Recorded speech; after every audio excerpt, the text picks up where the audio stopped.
So as I'm recording this, I am exactly 4 months into remission from stage 4 metastatic melanoma. That's pretty cool. It also happens to be September 11th, my remission date was 5/11, and I think I figured out the easiest mnemonic to never forget that date. All insensitive jokes aside, that's kind of the problem with an advanced cancer diagnosis, is that you can't forget it, or at least I can't forget it. And even 4 months into remission, everything seems to be going well. My last set of scans were clean, but I just kind of get this sense that the other shoe is about to drop, which isn't too crazy if you consider that I've been diagnosed with cancer twice in the last 5 years, including a recurrence of metastatic melanoma. You know, I think I should be a little bit wary. It's not illogical for me to feel as though something might be coming, because that's essentially what a cancer recurrence is. You know, this close to clean scans, maybe it's not the most logical thing, but I don't think we're dealing with logic necessarily right now in survivorship. I think we're dealing with systems that make us feel good in our lives, that help us kind of cope with what we've gone through. In fact, I'll give you an example of both a system I use to kind of help me cope with the trauma of cancer, as well as the weird feelings that I'm getting right now surrounding the existentiality of where I'm at in remission. So last night I was reading a journal entry from 3 months ago. That's kind of the system I use when I journal for my mental health. I'll write something, not look at it. 3 months later, I'll come back to it. And at that time, I was still on a bunch of prednisone for hepatitis. I actually beat cancer before I beat hepatitis. And for those of you not familiar with like high dosages of prednisone or other corticosteroids, they make you feel insane. You have like really manic energy and you go through pretty significant mood swings. And for me, I can't sleep when I'm on them. And so I was reading my entry then and I was talking about how I couldn't sleep and my brain had effectively shut off even though my physical energy was super high. And so I had this like joyful experience, you know, because I was declared cancer free, but my brain was so flat that I was just kind of like stuck in this moment where I couldn't process it. And I was writing about, you know, like one day I'll reconcile the things that I went through. And so I started reading this journal entry and I just started crying. Like a good, healthy, ugly, cathartic cry, which I want to do more often than I do, but I frankly just don't do it that often for reasons unknown. But, you know, maybe it's because I had had a few beers earlier in the day and I was feeling it, but for whatever reason I was able to just like dig into some portions of the emotional toll that has happened over the last, you know, 6 months now or whatever it's been.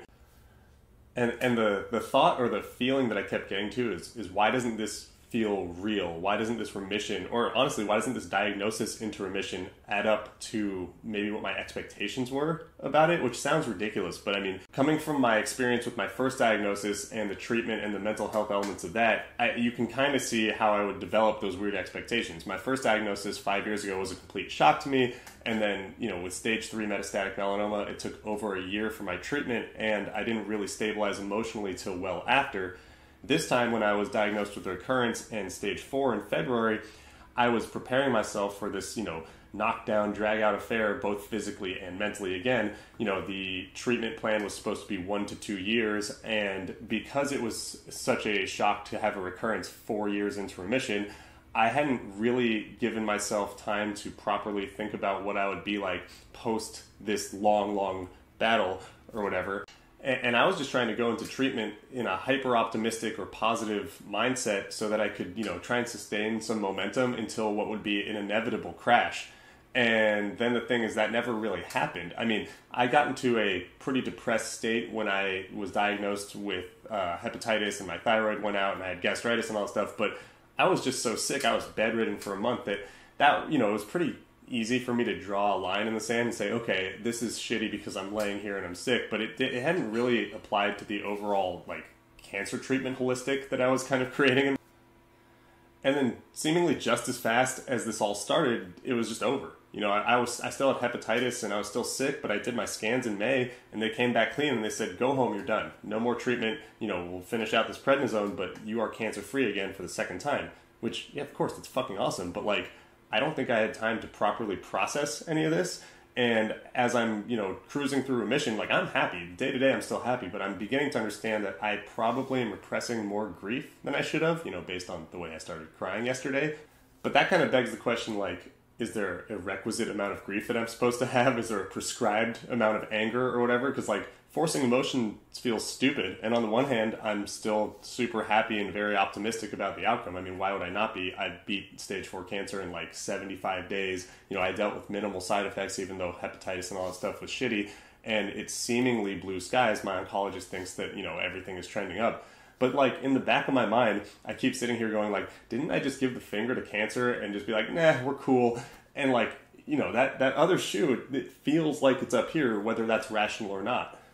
Even as I'm describing this process to you guys right now, my brain is going, of course it's rational. It's stage 4 cancer. It's stage 4 metastatic melanoma. And that's the truth. You know, no matter how optimistic myself and my oncologist are about my specific outcomes and how much better the data is getting with immunotherapy and stuff, like the overall statistics still would indicate that I'm at a lot of risk. And so it makes sense for me to feel this kind of pressure or this kind of, you know, fear. And the reality is that it's only going to be time and prolonged good health that could fully clear me of this worry, that could fully clear me of the existential dread of the other shoe that's about to drop. And so I have to find ways to kind of mitigate this over the medium term because, like, yeah, I can try and project that I'll make it 5 years into remission and be deemed cured, or I can go with the emotional hedge where I create this sense of dread artificially, and then if I do have a recurrence, I can say, see, I was just preparing for that.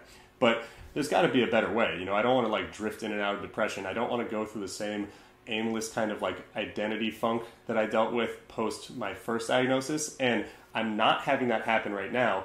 But this is what happens when you get the experience of trauma a number of times. You start to develop systems and mechanisms that maybe will prevent you from going through the worst of it if you don't have to.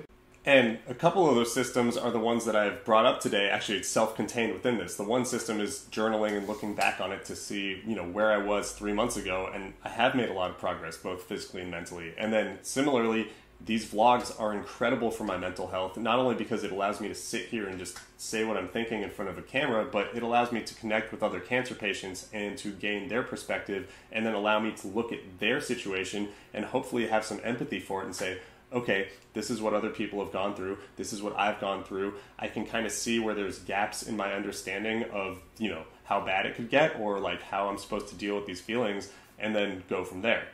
And maybe that's the takeaway for today, is that because there's not rules to these hyper-individualized trauma situations, like with getting a cancer diagnosis or going through anything crazy in your life, you know, there's no one-to-one comparison. So we feel like no one will understand and we internalize a lot of it. But ultimately, even if there aren't set rules, we can look at other people's experiences and use other people's advice as a guide, and it just makes things feel a little safer. You know, I've talked about this topic of, you know, existential dread a lot on forums and in some of my other videos, and a lot of the feedback I got was great.